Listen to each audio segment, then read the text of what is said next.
Assalamualaikum warahmatullahi wabarakatuh. Perkenalkan, nama saya Nanda Syafitri Fasusanti, NIM 64191154 dari kelas 644P27. Di kesempatan kali ini, saya akan mempresentasikan materi tentang konsep permintaan, penawaran, dan keseimbangan pasar. Yang pertama, saya akan bahas tentang permintaan. Di sini ada definisi permintaan. Permintaan adalah sejumlah barang dan jasa yang diinginkan dan mampu dibeli oleh konsumen untuk memenuhi kebutuhan pada berbagai tingkat harga dan waktu tertentu di pasar. Biasanya, tinggi permintaan akan mempengaruhi harga. Sebaliknya, rendahnya permintaan juga akan membuat harga semakin rendah. Selanjutnya, ada hukum permintaan. Hukum permintaan adalah hukum yang menjelaskan tentang adanya hubungan yang bersifat negatif antara tingkat harga dengan jumlah barang yang diminta. Jika harga naik, jumlah barang yang diminta akan menurun, dan jika harga rendah, maka jumlah barang yang diminta akan meningkat. Hukum permintaan tidak bersifat mutlak, namun memiliki sifat mutlak dalam kondisi ceteris paribus atau faktor-faktor lain yang dianggap tetap. Selanjutnya, saya akan membahas tentang jenis-jenis permintaan. Jenis-jenis permintaan dibagi lagi menjadi dua. Yang pertama, berdasarkan daya beli konsumen, dan yang kedua, berdasarkan jumlah permintaan. Saya akan membahas terlebih dahulu berdasarkan daya beli konsumen. Yang pertama, ada permintaan efektif. Adalah permintaan masyarakat terhadap suatu barang atau jasa yang disertai dengan daya beli atau kemampuan membayar. Pada permintaan jenis ini, seorang konsumen memang membutuhkan barang itu dan ia mampu membayarnya. Contohnya, Ani melihat sepatu yang sangat bagus di toko sepatu. Lalu ia membeli sepatu itu yang harganya 140.000 dan pada saat itu ia memiliki uang 200.000 sehingga Ani dapat membeli sepatu tersebut. Dan jenis permintaan yang kedua, permintaan potensial, adalah permintaan masyarakat terhadap suatu barang dan jasa yang sebenarnya memiliki kemampuan untuk membeli, tetapi belum melaksanakan pembelian barang atau jasa tersebut. Contohnya, Pak Luki sebenarnya mempunyai uang yang cukup untuk membeli kulkas, namun ia belum mempunyai keinginan untuk membeli kulkas tersebut. Dan yang terakhir, ada permintaan absolut, adalah permintaan konsumen terhadap suatu barang atau jasa yang tidak disertai dengan daya beli. Pada permintaan absolut, konsumen tidak mempunyai kemampuan atau uang untuk membeli barang yang diinginkan. Contohnya, Hendra ingin membeli sepatu olahraga, akan tetapi uang yang dimiliki Hendra tidak cukup. Oleh karena itu, keinginan Hendra untuk membeli sepatu olahraga tidak bisa terpenuhi. Jadi, kesimpulannya, perbedaan antara permintaan efektif, absolut, dan potensial adalah kalau permintaan efektif itu didukung oleh daya beli, sementara permintaan absolut tidak didukung oleh daya beli, dan permintaan potensial itu didukung oleh daya beli tetapi tidak dilakukan atau belum ada keinginan. Lalu saya akan membahas jenis permintaan yang kedua yang berdasarkan jumlah permintaan. Yang pertama ada permintaan individu, yaitu merupakan sejumlah permintaan dari individu atau perorangan terhadap barang atau jasa tertentu. Yang kedua ada permintaan pasar, yang merupakan hasil penjumlahan dari permintaan-permintaan individu terhadap barang atau jasa tertentu. Selanjutnya ada faktor-faktor yang mempengaruhi permintaan.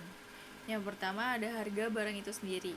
Jadi, apabila harga suatu barang semakin murah, kecenderungan permintaan terhadap barang itu akan bertambah. Dan hal itu juga berlaku sebaliknya. Apabila harga suatu barang semakin mahal, maka permintaan terhadap barang itu akan berkurang. Yang kedua ada harga barang lain yang terikat. Apabila harga barang substitusinya turun, maka permintaan akan barang tersebut akan berkurang. Namun, apabila harga barang substitusinya naik, maka permintaan barang tersebut akan meningkat. Hubungannya itu positif atau berbanding lurus. Dan pengertian dari barang subsidi itu adalah barang yang bisa saling menggantikan. Contohnya daging sapi dengan daging ayam. Lalu apabila harga barang komplementernya turun, maka permintaan akan barang tersebut akan menurun pula. Sebaliknya, jika harga barang komplementernya naik, maka permintaan akan barang tersebut akan meningkat pula. Hubungannya itu negatif atau berbanding terbalik. Dan pengertian dari barang komplementer itu adalah barang yang bisa saling melengkapi, contohnya kopi dengan gula pasir. Yang ketiga ada tingkat pendapatan. tingkat pendapatan konsumen akan menunjukkan daya beli konsumen. Semakin tinggi tingkat pendapatan, maka semakin meningkat permintaan terhadap suatu barang tersebut. Contohnya, di suatu pasar malam terdapat bazar baju murah. Caca memutuskan hanya membeli satu baju dengan seharga 80.000 karena Caca hanya memiliki penghasilan 500.000 per bulan. Berbeda dengan Amel yang berpenghasilan 1 juta per bulan. Ia membeli 2 baju di bazar tersebut. Yang keempat, ada selera masyarakat. Selera atau kebiasaan juga akan mempengaruhi permintaan suatu barang. Jika selera masyarakat terhadap suatu barang meningkat, permintaan terhadap barang itu pun akan meningkat. Contohnya, celana panjang sedang menjadi tren sekarang. Akibatnya, jumlah permintaan model celana panjang cenderung meningkat. Yang kelima, ada jumlah penduduk. Semakin besar jumlah penduduk suatu daerah atau negara, semakin tinggi permintaan suatu barang untuk harga tertentu. Dan yang keenam, ada prediksi konsumen tentang kondisi pada masa mendatang. Bila kita memperkirakan bahwa harga suatu barang akan naik, adalah lebih baik membeli barang itu sekarang, sehingga mendorong orang untuk membeli lebih banyak saat ini guna menghemat belanja di masa yang mendatang. Selanjutnya kita akan membahas konsep penawaran. Di sini ada definisi penawaran. Penawaran adalah sejumlah unit barang yang ada di pasar, yang mana barang atau produk tersebut bisa dijual dengan harga dan waktu tertentu. Barang-barang inilah yang sejatinya sudah tersedia dan siap untuk diperjualbelikan. Ada hukum penawaran. Hukum penawaran adalah teori yang terkait dengan penawaran. Salah satu contohnya ialah jika harga barang tinggi, tentu jumlah barang yang akan dijual juga lebih banyak. Sebaliknya, jika harga barang lebih rendah, maka jumlah barang yang akan dijual atau ditawarkan akan semakin langka. Hukum penawaran memiliki arti keterkaitan antara tingkatan harga tertentu dengan barang yang akan dijual atau ditawarkan. Ini telah menjadi pakem yang pasti dan telah menjadi regulasi tidak tertulis yang tidak bisa dicegah, karena resikonya ialah pemilik akan mengalami kerugian. Tidak mungkin ketika harga mahal barang yang dijual sedikit. Justru jumlah barang lebih banyak karena jarang dibeli konsumen. Begitu juga sebaliknya. Tidak mungkin barang yang harganya murah, jumlah barangnya banyak. Karena barang pasti langka disebabkan banyak diborong oleh konsumen. Lalu di sini ada jenis-jenis penawaran. Yang pertama ada penawaran submarginal, yaitu penawaran yang dilakukan oleh penjual yang mampu menjual di bawah harga pasar. Transaksi ini hanya bisa dilakukan oleh penjual yang hanya ingin meraih untung minimal. Yang kedua ada penawaran marginal, yaitu penawaran yang dilakukan oleh penjual yang mampu menjual sama dengan harga di pasar. Bisa dibilang ini penjual yang ingin mencari untung yang standar. Yang ketiga ada penawaran supermarginal, yaitu penawaran yang dilakukan oleh penjual yang menjual produknya di atas pasar. Penjual ini biasanya bertujuan untuk meraih untung penjualan yang sebanyak-banyaknya. Lalu ada penawaran individu, yaitu sejumlah barang atau jasa yang ditawarkan oleh produsen atau penjual. Lalu ada penawaran pasar, yaitu sejumlah barang dan jasa yang ditawarkan oleh sekelompok produsen atau penjual. Selanjutnya ada faktor-faktor yang mempengaruhi penawaran. Yang pertama, harga dari barang itu sendiri. Apabila harga barang yang ditawarkan mengalami kenaikan, maka jumlah barang yang ditawarkan juga akan mengalami kenaikan. Begitu pula sebaliknya, apabila jumlah barang yang ditawarkan mengalami penurunan, maka harga yang ditawarkan oleh penjual pun juga akan mengalami penurunan harga. Yang kedua ada harga barang pengganti. Perubahan harga barang pengganti juga berpengaruh terhadap penawaran suatu barang atau jasa. Apabila harga barang pengganti mengalami kenaikan, maka penjual pun akan meningkatkan jumlah barang yang ditawarkan. Dengan demikian, penjual berharap konsumen akan beralih dari barang pengganti ke barang-barang lain yang ditawarkan, karena harganya lebih rendah atau murah. Selanjutnya ada biaya produksi. Biaya produksi juga berpengaruh terhadap harga penawaran barang. Besar kecilnya biaya produksi bisa mempengaruhi harga dari suatu barang, sebab biaya yang digunakan dalam proses produksi seperti biaya yang digunakan untuk membeli bahan baku, biaya untuk menggaji pegawai atau karyawan, hingga biaya untuk membeli bahan-bahan penolong dan lain sebagainya. Juga mempengaruhi harga dari sebuah barang yang akan dijual. Apabila biaya-biaya produksi meningkat, maka harga barang yang diproduksi akan melambung tinggi. Akibatnya, yaitu produsen akan menawarkan barang produksinya dalam jumlah yang lebih sedikit. Hal tersebut disebabkan karena produsen tidak ingin mengalami kerugian, dan sebaliknya, apabila biaya produksi turun, maka produsen akan meningkatkan jumlah produksinya. Dengan demikian, penawaran terhadap barang yang dihasilkan pun meningkat. Lalu ada jumlah penjual atau produsen. Apabila jumlah produsen suatu barang tertentu tinggi, maka jumlah penawaran terhadap barang tersebut juga akan tetap tinggi. Misalnya, jika suatu daerah menjadi sentra penghasil sepatu, maka penawaran sepatu di daerah tersebut akan tinggi. Lalu ada kemajuan teknologi. Kemajuan teknologi turut mempengaruhi besar atau kecilnya harga barang yang ditawarkan.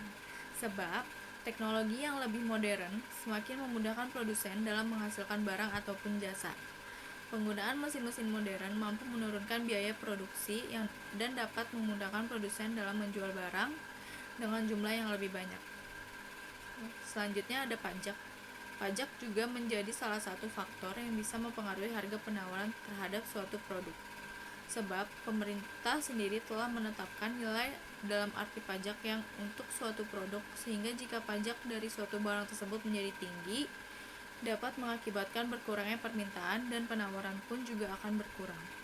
Yang terakhir ada perkiraan harga di masa depan. Perkiraan harga di masa depan juga berpengaruh terhadap besar atau kecilnya jumlah penawaran. Apabila perusahaan memperkirakan harga barang atau jasa menjadi naik, sementara penghasilan masyarakat tidak mengalami perubahan, maka perusahaan akan menurunkan jumlah barang dan jasa yang nantinya akan ditawarkan. Selanjutnya, saya akan membahas tentang keseimbangan pasar. Keseimbangan pasar atau market equilibrium merupakan kondisi di mana jumlah barang yang diminta sama dengan jumlah barang yang ditawarkan pada tingkat harga tertentu. Di dalam keseimbangan pasar juga dapat dipahami sebagai suatu kondisi di mana harga produk yang ditawarkan sama dengan harga produk yang diminta oleh konsumen. Apabila suatu keseimbangan pasar tercapai, maka tidak adanya perubahan dalam harga atau harga cenderung tetap. Harga ini disebut dengan harga keseimbangan. Terjadinya harga keseimbangan ditentukan oleh kekuatan antara permintaan dengan penawaran. Apabila permintaan lebih kuat dari penawaran, maka harga pada suatu produk akan meningkat. Namun, jika penawaran lebih kuat dari permintaan, maka harga barang akan turun. Di dalam proses tawar-menawar, harga barang inilah keseimbangan pasar dapat tercapai. Selanjutnya ada proses terjadinya keseimbangan pasar. Yang pertama ada penjual menyediakan barang sesuai permintaan. Tugas penjual adalah menyediakan barang sesuai dengan permintaan yang ada pada pembeli. Jika barang disediakan terlalu banyak, sementara itu tingkat pembelian buyer menurun, maka akan terjadi ketidakseimbangan, bahkan berpengaruh pada harga pasar yang ada. Oleh karena itu, untuk menciptakan keseimbangan pada pasar, dibutuhkan barang yang sesuai dengan permintaan pembeli, ditandai dengan jumlah yang sama pada satu waktu, sehingga harga pun tetap normal, tidak mengalami lonjakan harga atau penurunan harga. Yang kedua, stok barang sesuai penawaran pembeli.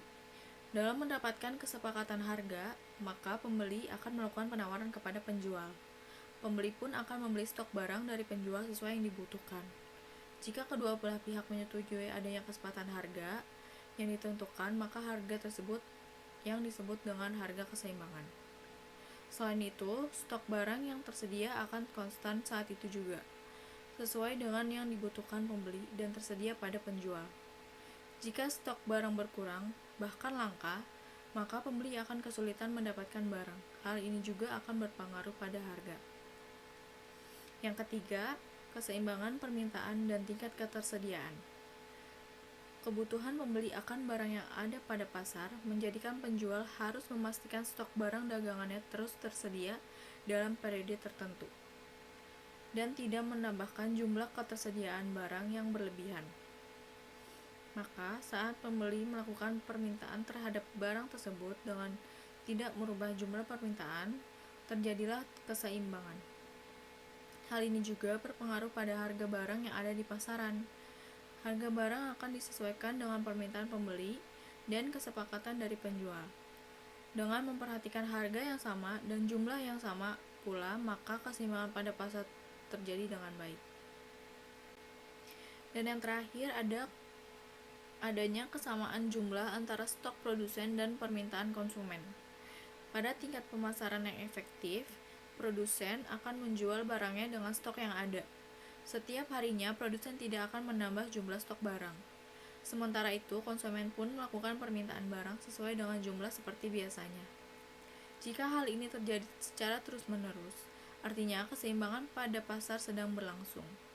Hal ini terjadi dan berpengaruh kepada harga pasar. Tidak ada alasan bagi produsen untuk menaikkan atau menurunkan harga, karena sudah terjadi keseimbangan dan harga tetap konstan seperti biasanya. Dengan memahami seperti apa proses yang terjadi dalam menciptakan keseimbangan pada pasar, maka dalam dunia pasar itu sendiri terdapat berbagai fungsi keseimbangan yang berpengaruh pada dunia bisnis. Selanjutnya, ada fungsi penawaran dan permintaan pada keseimbangan pasar. Saya akan membahas tentang fungsi permintaan terlebih dahulu. Pada fungsi permintaan ini ditunjukkan dengan adanya jumlah barang yang diminta serta faktor pendukung lainnya. Dalam hal ini sesuai pula dengan hukum permintaan terjadi pada pasar. Jika suatu barang terjadi kenaikan harga permintaan, maka barang tersebut akan mengalami penurunan. Begitu juga sebaliknya. Jika harga barang mengalami penurunan, maka permintaan pada barang tersebut akan naik drastis. Untuk menuju arah keseimbangan, maka akan terjadi adanya persaingan antara konsumen dalam mendapatkan barang. Misalnya, jika barang terbatas, maka selanjutnya harga barang akan didongkrak naik sehingga jumlah dari permintaan dan penawaran terdorong kepada keseimbangan pada pasar. Fungsi dari permintaan terjadi hubungan antara harga dengan jumlah barang yang selalu berbanding terbalik. Terjadi perbandingan tersebut pada saat harga barang turun, permintaan akan naik. Begitu juga sebaliknya, saat harga barang naik, permintaan akan menjadi turun. Maka untuk menciptakan keseimbangan, diberikan suatu kondisi persaingan bisnis antara produsen hingga konsumen pun akan bersaing mendapatkan barang tersebut. Selanjutnya, saya akan membahas tentang fungsi penawarannya.